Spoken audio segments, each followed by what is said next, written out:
first look, we have make the connection for the rough pump here, and the rough pump again we make this connection. Then we have made the connection for the turbo pump, then the power supply. This is the power supply. Then again we make the cable connection here. This is the fan connection we have made. We made the all connection of the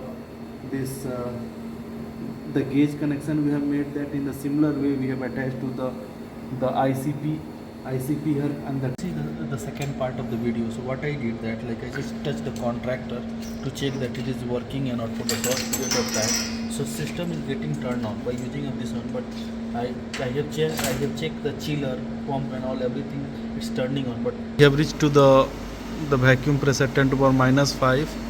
Everything look normal, and maybe I can run tomorrow the DC sputtering and keep. This is the chamber connection, the side view.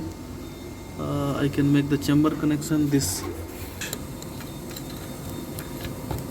I made the connection in this one.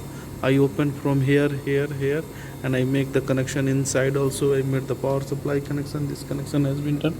So this is the only this